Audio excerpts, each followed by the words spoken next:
બાવળાની અંદર બળિયાદેવમાં એક નવનિર્મિત નદીનું આજે નિર્માણ ભારતીય જનતા પાર્ટી દ્વારા કરવામાં આવ્યું છે। આજે ભારતીય જનતા પાર્ટીએ કહ્યું હતું કે અમે દરેક ઘરમાં પાણી પહોંચાડીશું। આજે દરેક ઘરમાં બળિયાદેવમાં પાણી છે। લોકો એવું કહેતા હતા અમારે પીવાનું પાણી નથી મળતું, પીવાનું પાણી છે, સાથે સાથે આખા ઘરમાં પાણી છે। ભ્રષ્ટાચારે માજા મૂકી છે। આજે ભારતીય જનતા પાર્ટીના નેતાઓ કરોડો રૂપિયાનો ભ્રષ્ટાચાર કરી નાખ્યો છે, ત્યારે આજે બળિયાદેવની હાલત આવી છે।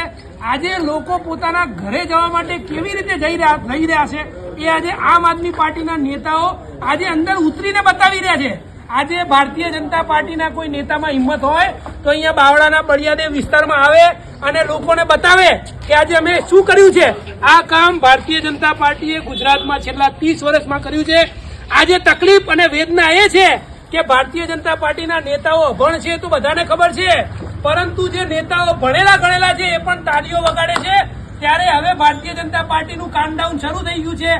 આજે 2027માં ભારતીય જનતા પાર્ટીની સરકાર ગુજરાતમાં બનતી નથી અને આમ આદમી પાર્ટીને લોકો સમર્થન કરશે, કેમ કે આજે જયારે ભારતીય જનતા પાર્ટીના એક પણ નેતા આજે બાવળામાં નથી દેખાઈ રહ્યા, ત્યારે આમ આદમી પાર્ટીના શહેર પ્રમુખ સંદીપભાઈ હોય, જીતુભાઈ હોય, અમારા પ્રદેશ પ્રવક્તા હિમાંશુભાઈ ઠક્કર હોય, અમારા શિક્ષણ સેલના પ્રમુખ જીતુભાઈ ઉપાધ્યાય હોય, મહિલા નેતા ગૌરીબેન દેસાઈ હોય સહિતના તમામ લોકો આજે સવારથી ગેલોપ્સ ઇન્ડસ્ટ્રીયલ પાર્ક હોય, બળિયાદેવ નો વિસ્તાર હોય કે બાવળાના દરેક વિસ્તારમાં લોકોની વચ્ચે રહ્યા છે।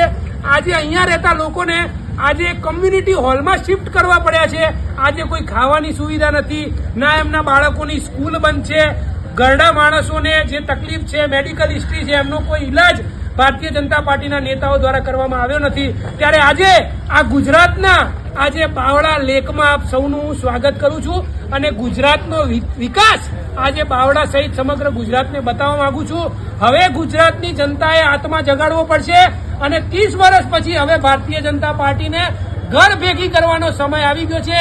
જય જય ગરવી ગુજરાત, જય હિન્દ, જય હિન્દ, જય ભારત।